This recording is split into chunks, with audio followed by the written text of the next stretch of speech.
Welcome to Build Your Best Business. I'm your host, Eric Holtzclaw. Build Your Best Business focuses on the entrepreneurial journey. What does it take to successfully start, manage, grow, and eventually exit a business?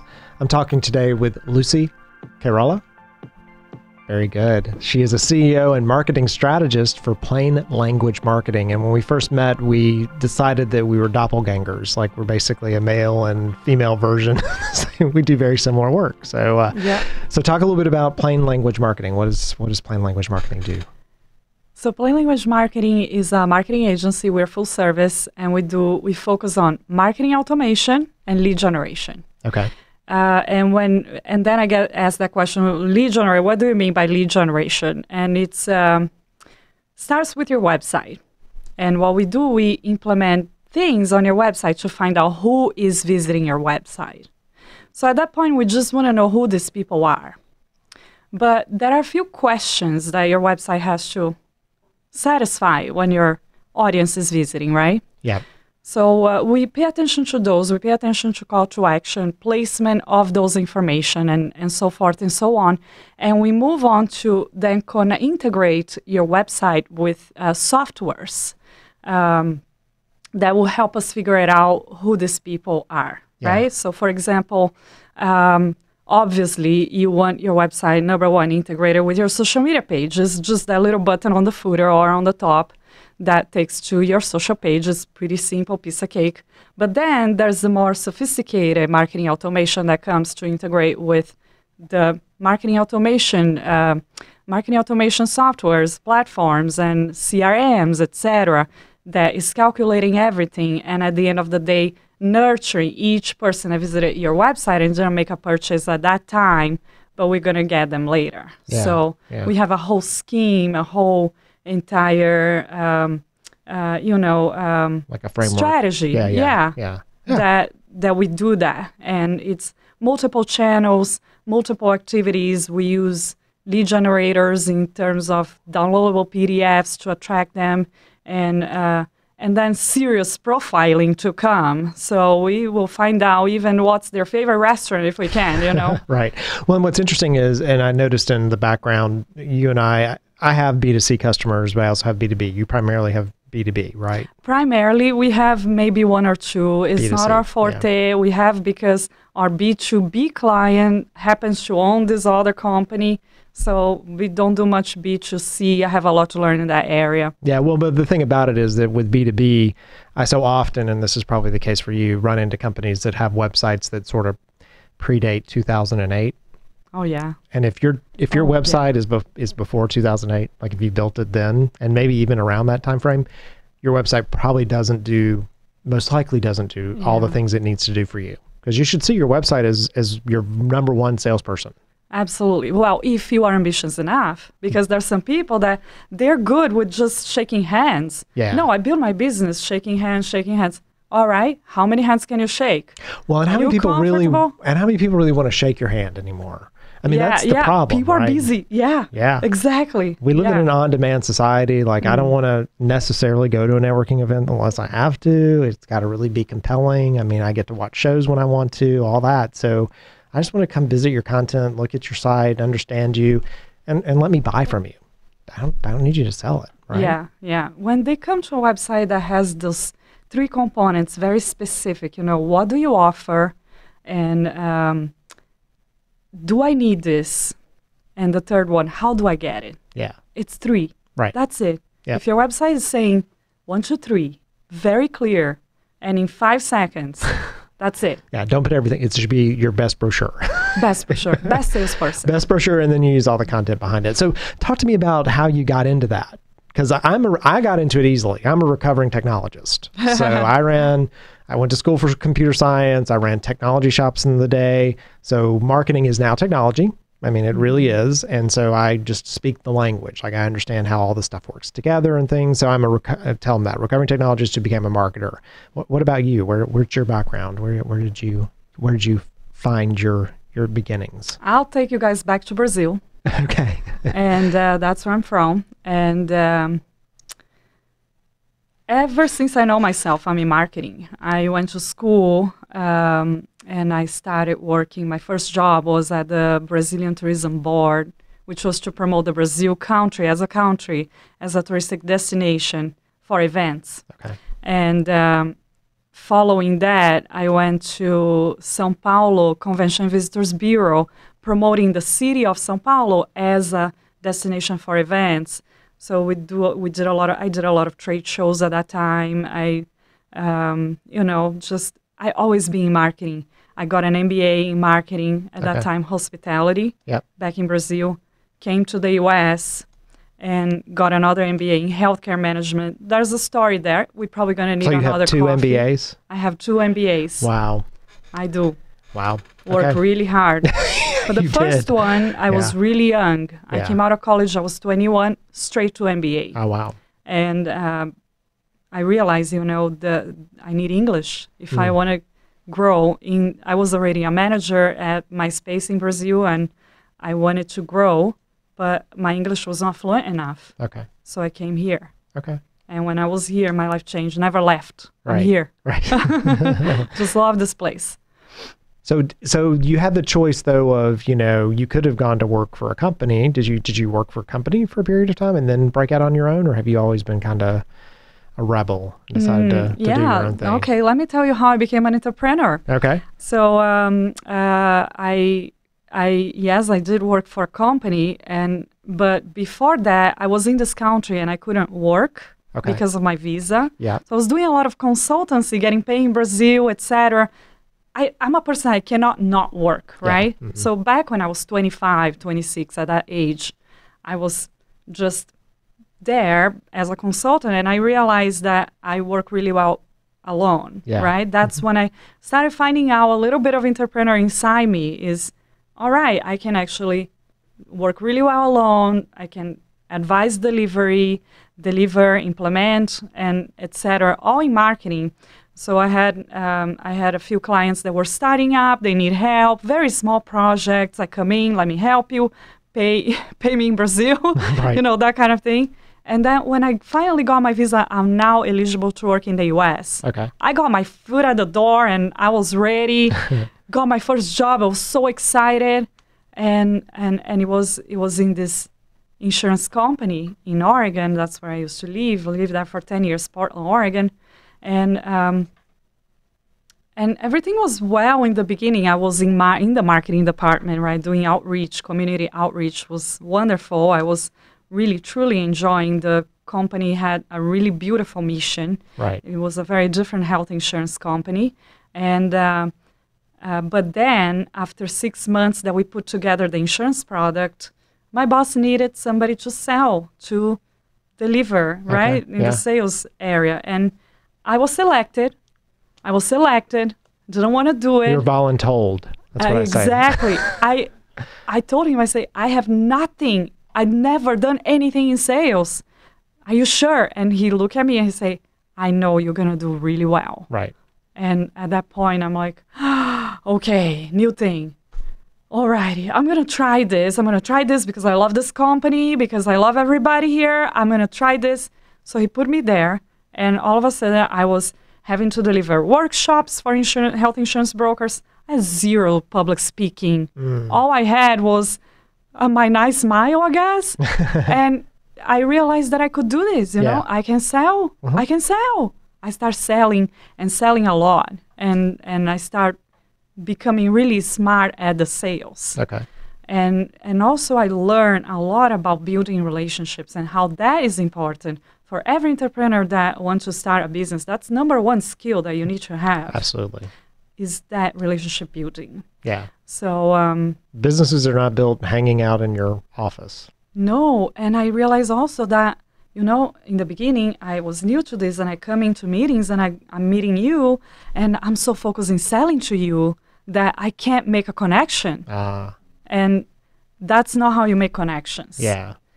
If you are thinking about just your own, your own self, right, it's not going to happen. Well, and what's interesting about that and translating into marketing, that's the mistake most companies make. Most companies, it's so just like, salesy. Stop, right? Like, just teach me something, educate me about something, make me interested in some other way, make me want to buy it.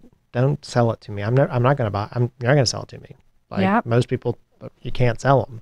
Yeah, a lot of marketers use that analogy of, marketing is like being in a relationship. You Right. first, you have to offer something to your audience so they feel, wow, I trust that this company is, this is exactly what I want. Yeah, they do what I want. But let me just experience, the less risky thing. Yeah. The buy now, call now sometimes can be intimidating for some people. Well, or and you end up with a salesperson. I've got one right now who will not leave me alone. Like, just like, when I get it right, and I'm like, I'm not ready. And potentially from a marketing perspective, like if I were receiving educational content or something, that it would be more interesting. But it's just this old school, like call you. And that's interesting, taking this guy that's bugging you as an example. What he could probably have done is a lot more homework about you. He wants to sell to you. Right. So then study what you like, who are you, what you attracted to and things like that, and then approach you in a way of connecting with you. But it's interesting because sometimes I meet people that I say, wow, this person can be a really good referral source of business to me, but it doesn't happen. We don't connect that way. Right. It's when you are genuinely interested in the other person, in knowing about their lives and just helping in whatever you can, giving a lot of information. I love sharing everything. Yeah. So how did you transfer then out of the insurance company into doing this on your own? So when my boss at that time, when he so when he put me on the sales department, I had an agreement. I said, okay, we're only gonna do this temporarily, and then you put me back on marketing because I don't want it. I don't know. But I was doing really well, right? Yeah. Guess what? They didn't want to put me back anymore. No, you're a good sale. That's hard to find. Oh, I knock on his door almost every day. I pester him. Yes, I did. You're listening. I know you are. I pester you. Yeah. I pester him. Yeah. Yeah, I went there. Put me on marketing. I want to go marketing. Please. Yeah. No. You're selling so much. No. You're so good. Everybody loves you. No. So then you decided to just sell marketing. At some point, I just couldn't do it anymore. Yeah. I am a marketer by heart, Yeah. I can't do it anymore. So I just gave my 2-week notice, and it was shocking. Oh, wow. And so is that when you started on your own? I started my own. Well, I mean, but the good news about that, because I would tell you that I'm a hesitant salesperson. Like I never really wanted to be in that space. I ended up in that space sort of accidentally and supporting sales teams and things.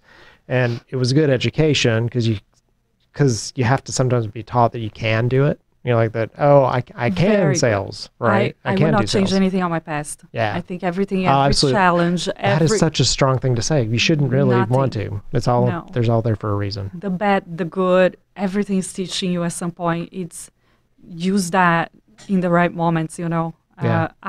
I'm really thankful for that boss, by the way. Yeah. Never. Well, we're going to go to commercial break. And when we get back, I want to talk a little bit about sort of how you find companies, meaning from the perspective of when they present themselves to you and they need help. Like, what are the problems that you're helping them address? Like, when you talk about this marketing technology thing, like, what are some ideas things you see work, things people maybe are doing incorrectly, spending too much money on or too much time on, those kind of things.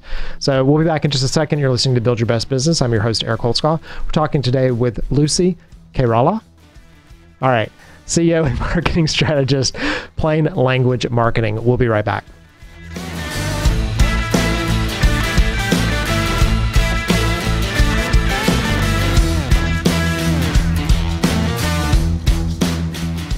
Eric, tell us about Laddering Works.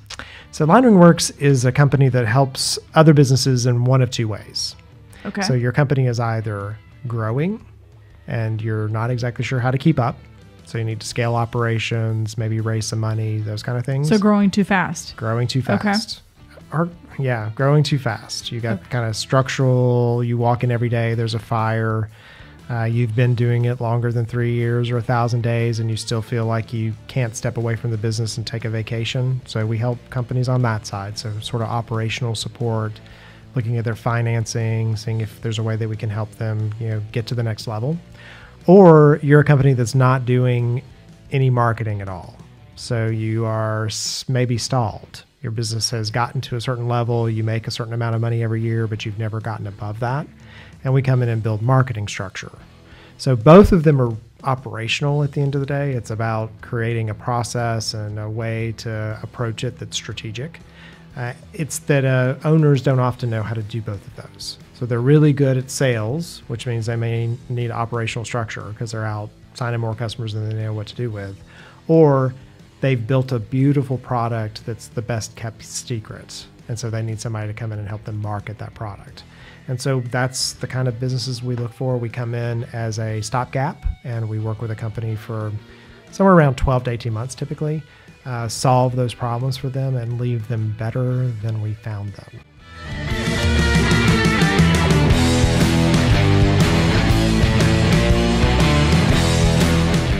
And we're back. You're listening to Build Your Best Business. I'm talking today with Lucy Kairalla. She is the CEO and marketing strategist of Plain Language Marketing. And her company, similar to mine, has a focus in, I do B2B and B2C. She does B2B, both B2B. I mean, I primarily B2B. I like the B2B businesses. What's interesting about B2B and us both being in that kind of marketing space is so often they think that they don't need to be doing marketing. Like they don't have a marketing person. There's no marketing department. Or they've got one person who sort of kind of knows how to do it. And you got it. B2B has to do marketing just like B2C. I mean, there's no excuse. Like if you don't have marketing, like what are you doing, right? Yeah, that's a good point. Yeah. It's about how ambitious they are, right? It's about how much do you want to grow your business.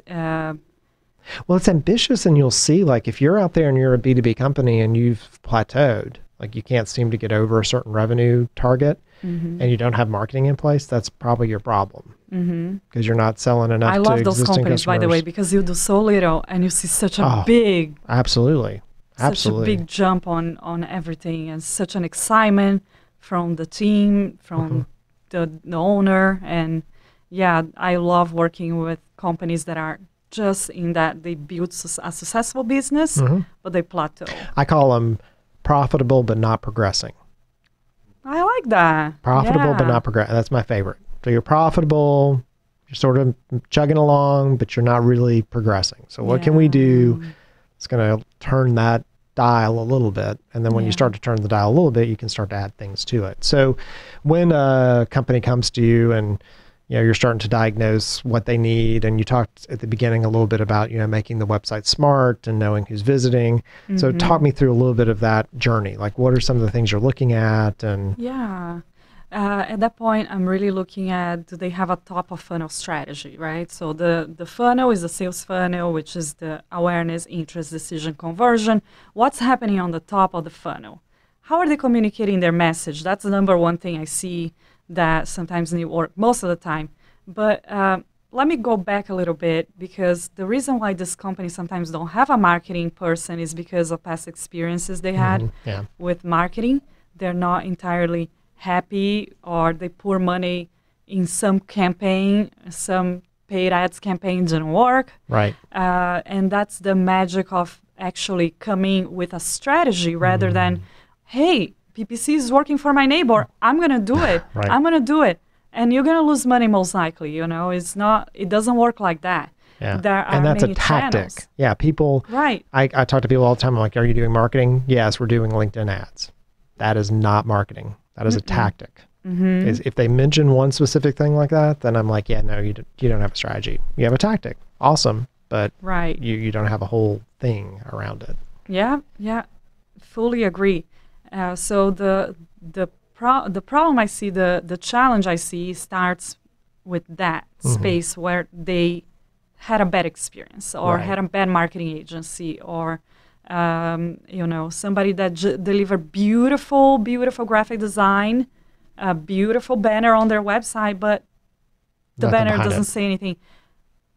An image is worth 1,000 words only if it makes sense. That's what I tell my clients all the time. You can have the most beautiful website, right? But if it's not generating leads, or at least letting you know who the people are visiting, or at least communicating analytics to you so you can improve it from there, you're missing a big opportunity, right? Yeah. And when we come in and we just look at the audience, look at the message, we create the lead generator for them. We try to figure it out what are the channels. If you're B2B, Yeah. you probably don't want to do much on Facebook. Right. You want to do on LinkedIn. But if you're B2C, you want to be massively on Facebook, Instagram, etc. And if you are reaching local, you probably want to do massively on Google Maps. You want to Right. be on the maps for Right. sure. If you're national, you probably want to do SEO. So there's so many if. Right. And we have to find out, we have to dig in. What are those if you want, what's your big BHAG, right? The BHAG, the right. famous BHAG, the big, hairy, scary goal. What is it? Right. Tell us. And then we build a tactical plan. But people that try uni tactics, most likely they'll fail. Yeah, and they'll get vanity metrics. Like I'll see companies that have worked with agencies before that, have these huge retainers for spending money on ads. And I'm like, the social media platforms want you to see traffic. Yeah. That's how they get paid. So if I go spend a bunch of money on ads, you're going to get traffic. But if it's all bouncing, we're not converting it, we don't keep any of it, so what? Right? Yeah. Like it doesn't mean anything. So are they even the right eyeballs? Like I could make it look like your website's really popular by just doing some things that drive traffic to it. But if we're driving the wrong traffic, we don't have a good we can't capture them, So it's really important. So one thing that'll be interesting, that you probably run into too is there's just so many tools out there. There's just like, I'm even shy to even, because there's like 5,800 last count, 5,800 marketing technology tools. Oh my God. 5,800.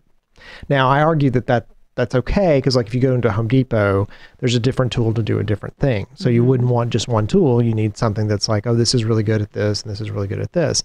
So some of the tools that you think work well, like if you've got do you have a set that you like, or is it that you're looking at the company and then saying, use these sets? Like, how do you determine what to put in place? Yeah, I have to be careful not to be biased here because HubSpot really is what I see most effective in my whole entire career. But then I have other clients that, sometimes they want to attempt to Marketo or Pardot, which are also as sophisticated as HubSpot. And was HubSpot like better for a different level of client? Yeah, absolutely. Okay. It's not for your super small client, but yeah, let's talk about the small clients. You have this many options, right? When you come to the larger clients, mid-market larger clients, or even the ones that are past the maybe $5 million, that's HubSpot, Marketo, Pardot, etc.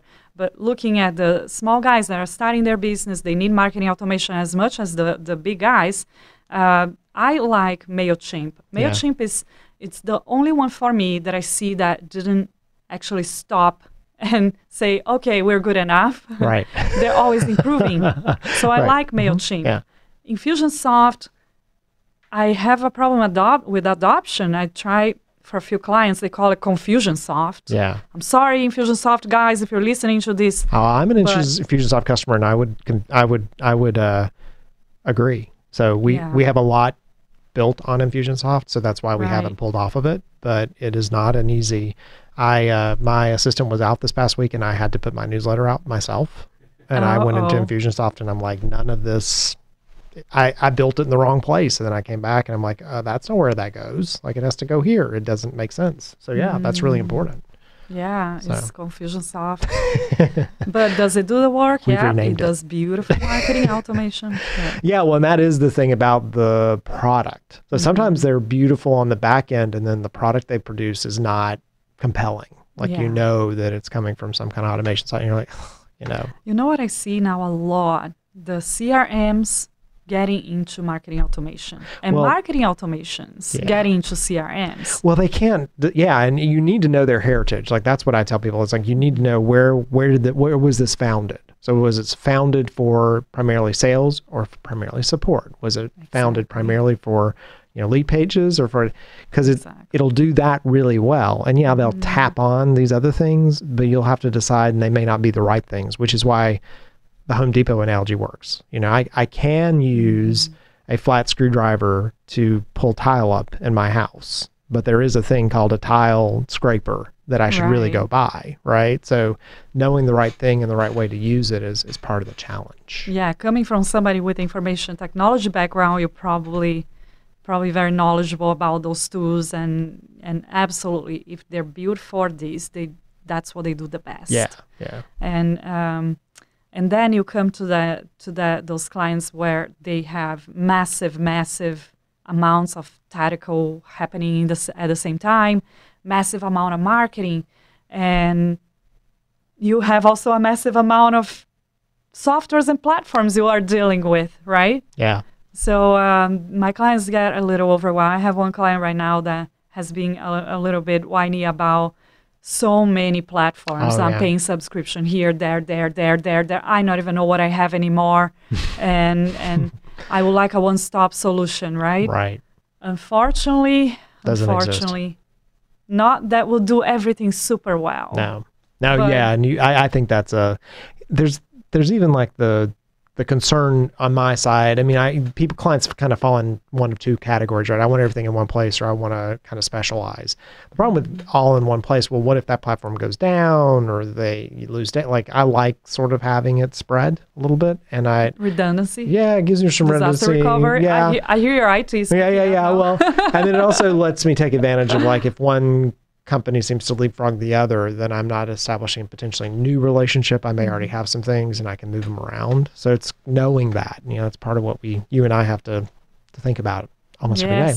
Yeah, plan A, plan B, plan C, plan D, plan E. Yeah. The important thing is keep going. Right. And so in the B2B clients that you're working with, let's say the ones that have been burned by an agency before or something, like, what are some of the things that you talk to them about to convince them that they should try again? Yeah, there's a process. It's a process. They know they need marketing. Yeah. They are just afraid. Yeah. Literally, of putting money and happen again. Mm-hmm. Because most of them also happen more than once. Yeah. And yeah, it's that relationship building. Sometimes it takes me 3 months to close a contract. Oh yeah. When it's and I don't kid. It's the truth. Like, I'll sign a contract and it's 3 months in that they're ready to jump out of the boat. I almost always have to resell the deal 3 months in, because I'm like, you got to calm. Yes. Yeah. It's going to happen. It's going to be fine. It's not going to be overnight. Yeah. We've been building strategy. We're building structure. Yes. Stay. And once it happens, it's beautiful. Right. It's beautiful. Mm-hmm. Yeah. Sometimes it happens fast.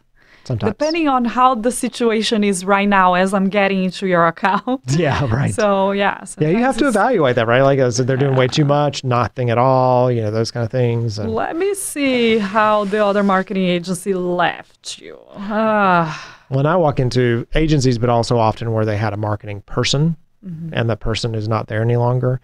And the problem with trying to hire a person to do marketing is that you need so many different kinds of skill sets. And so someone who writes short form is not the same person who's going to write long form, who's going to write, creative copy. Yes. Yeah. You need to have slices of those people, and you can't find that in one person. It's a unicorn. They don't exist. Yep. Yeah. And I feel sorry, because sometimes the person's trying so hard, right? Yeah. And has good intention, trying so hard.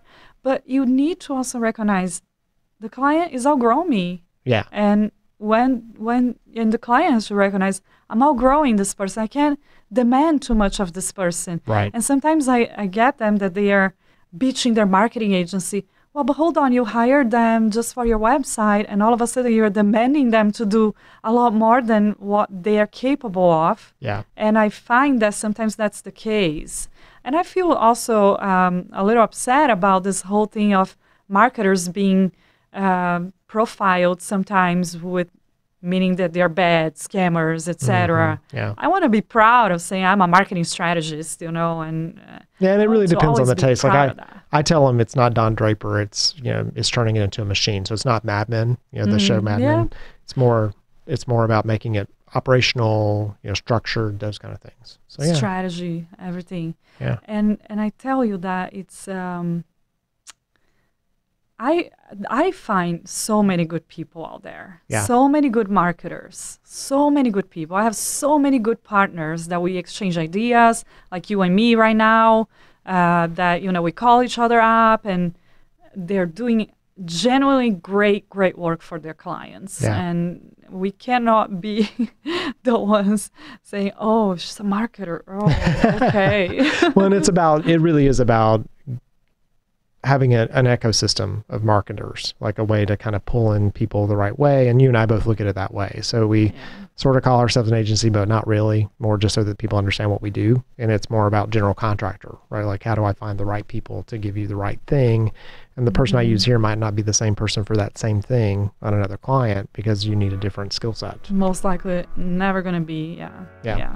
Well, it's been a pleasure talking with you today. So thank you for joining me. So we've been talking today with Lucy Kairalla. She is the CEO and marketing strategist for Plain Language Marketing. You've been listening to Build Your Best Business. I'm your host, Eric Holtzclaw. Now, what are you going to do until next time to build your best business?